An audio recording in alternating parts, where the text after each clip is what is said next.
ती पहिली केव आहे 16 नंबरची केव, ज्याला म्हणतात कैलास टेम्पल.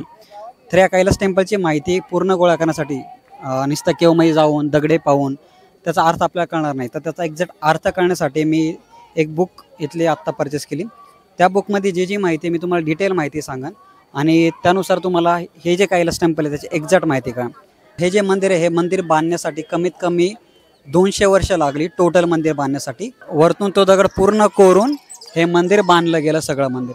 हे मंदिर 3 भागामध्ये डिवाइड केलं जातं. रथमध्ये हा फ्रंट भाग आहे, म्हणजे त्याला आपण रथाचा फ्रंट भाग म्हणतो, नंतर मिडल भाग आणि नंतर एंड भाग. तर असा हा पूर्ण रथ आहे. तर हे स्टार्ट तुम्हाला इथं जे जे आकृती लावल्यात किंवा कोरीव काम केले त्याची डिटेल माहिती मी सांगेन, त्यासाठी हा व्हिडिओ नक्की बघा पूर्ण. आता एक्झॅक्टली आपल्याला पूर्ण मंदिराचा व्ह्यू आणि त्याची कृती म्हणजे प्रतिकृती मंदिर कसं बांधलं आहे त्याच्याबद्दल डिटेल कळेल. की मंदिर हे 3 भागामध्ये डिवाइड केलेलं आहे. हे जे एंट्री गेट आहे मंदिराचं, हे जे मध्यभागी त्याला मांडव म्हणतो. मांडवासाठी 2 खांब दिलेले आहे. इकडं आणि त्या साईडला आपण जे पाहिलं खाली नंदी आहे आणि मांडवानंतर मेन मंदिर आहे पाठीमागं. तर असे हे मंदिर पूर्ण 3 भागामध्ये डिवाइड केलेले आहे. आत्तापर्यंत आपण जे पाहिलं फक्त आउटडोअर पाहिला आणि आत्ता आपण एंट्री गेटच्या म्हणजे मेन भागाच्या वरती थांबलो आहे, म्हणजे स्टार्टिंगला जो एंट्री गेट आहे. त्यानंतर मधला भाग आहे त्याच्यामध्ये 2 मूर्त्या आहे त्या पण बघू आपण आणि नंतर मेन मंदिर त्याकडं पण जाऊ. तर हे मंदिर असं 3 पार्टमध्ये डिवाइड. अजून एक डिटेल तुम्ही याच्यामध्ये बघू शकता की प्रत्येक भागाला कनेक्ट करण्यासाठी म्हणजे हा भाग ह्या 2 भागाला कनेक्ट करण्यासाठी एक ब्रिज बांधला आहे मध्ये. तसंच मधला भाग आणि शेवटचा भाग परत कनेक्ट करण्यासाठी ब्रिज बांधला आहे मध्ये. तर असा हा ब्रिज अखंड म्हणजे स्टार्टपासून एंडपर्यंत कोरीव करत इतकं डिटेलमध्ये इतकं म्हणजे विचार करून हे मंदिर बांधलं आहे की ब्रिज कधी बांधायचा, कधी मधला भाग कधी कुठे येईन, फ्रंट भाग कसा येईन, बॅक साईड कशी येईन, मेन मंदिर इतकं डिटेलमध्ये हे बांधलेलं मंदिर आहे. तुम्हाला आता आहे ना ह्या डेप्थमधून म्हणजे किती खोल मंदिर आहे, किती वरतून कोरीव काम करत आले त्याच्यामुळे मी खाली घेतो अँगल, तुम्हाला कळ की किती कोरलेलं गेलेलं मंदिर आहे वरतून. तर हा अखंड जो दगड आहे तो अखंड दगड कोरलेला आहे वरतून आणि असं हे मंदिर कोरीव करत स्टार्ट टू एंड म्हणजे वरतून ते खालून कोरलं गेलेलं आहे. आता तुम्ही माझ्या पाठीमागे बघू शकता हे एंट्री गेट आहे ॲक्च्युअली मंदिराचं. एंट्री गेटलाच विष्णूचे ते वेगवेगळे अवतार आहेत, जसे नरसिंह अवतार. हे वेगवेगळे अवतार इथं दगडामध्ये कोरले गेले.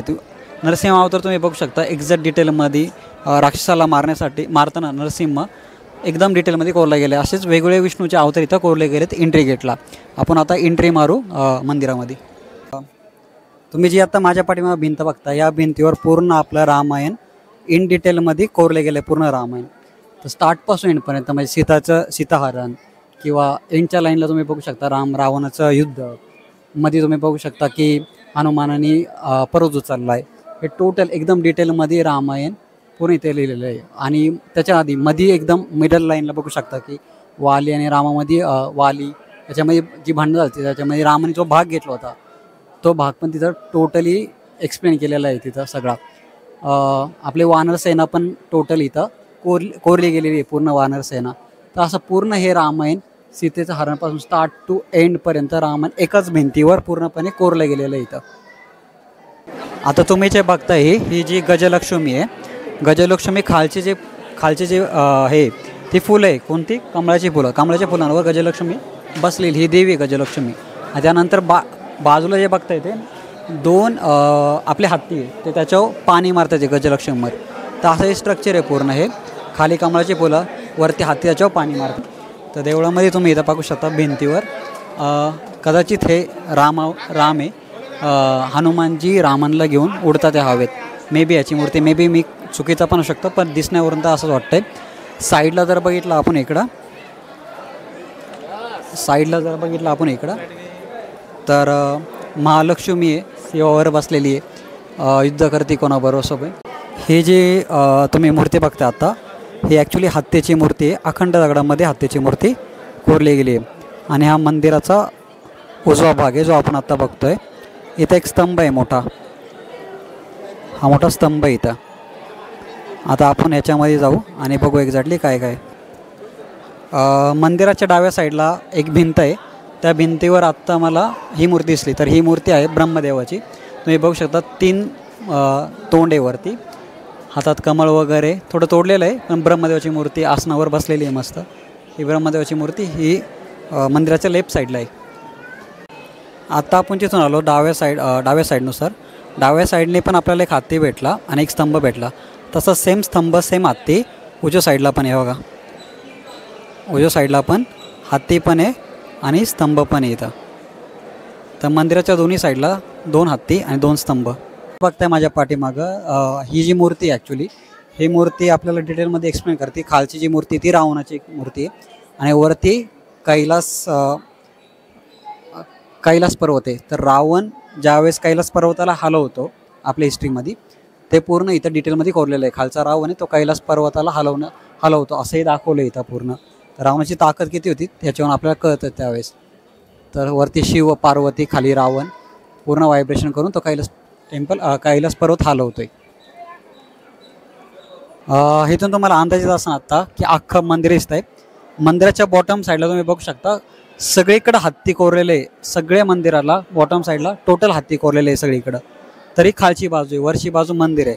आपण आत्ता जे पाहिलं आत्तापर्यंत ते मंदिराची आउटसाईडच पाहिली फक्त. आपण आतमध्ये गेलो नाही.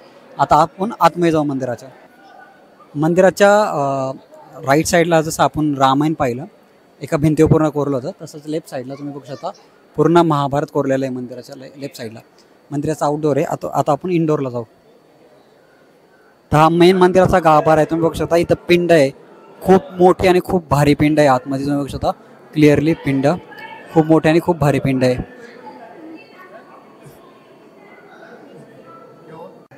हे जे आहे ते मंदिरातल्या गाभाऱ्यातली पिंड आहे.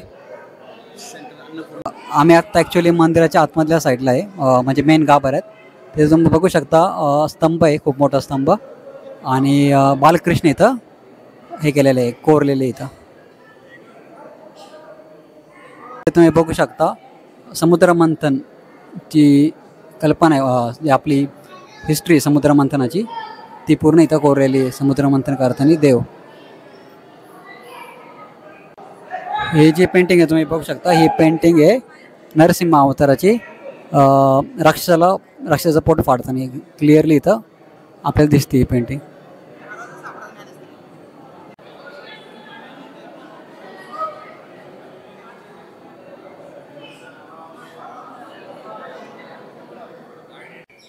हे जे बघताय ते गाभाऱ्याची बॅक साईड आहे.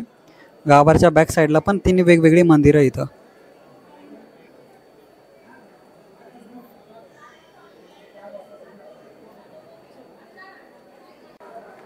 हा जो मधला पार्ट आहे मंदिराचा स्टार्टिंग त्या साईडने झाली. मधला पार्ट आहे ह्याला मंडप म्हणतात. ह्या मंडपामध्ये 2 मूर्त्या आहे ॲक्च्युली खूप मोठ्या. ते दाखवतो मी. एक कालभैरवाची मूर्ती आहे ना एक बुद्धाची मूर्ती. ती मूर्ती दाखवतो मी तुम्हाला. आता ही जी मूर्ती तुम्ही बघताय ती मूर्ती आहे कालभैरवाची मूर्ती. त्याच्या साईडला म्हणजे खाली पायथ्याला सगळे सप्तर्षी पायथ्याला आहे. ही मूर्ती आहे कालभैरवाची मूर्ती. आणि साईडलाच ह्या मंडपामध्ये दुसरी जी मूर्ती आहे ती बुद्धांची मूर्ती बघू शकता. बुद्धांची मूर्ती. तर बऱ्यापैकी मी तुम्हाला मंदिराची पूर्ण माहिती दिली डिटेलमध्ये. तुम्हाला असेच जर रिअल लाईफ एक्सपिरियन्स व्हिडिओ बघायचे असेल तर प्लीज या यूट्यूब चॅनल सबस्क्राईब करा, लाईक करा, शेअर करा.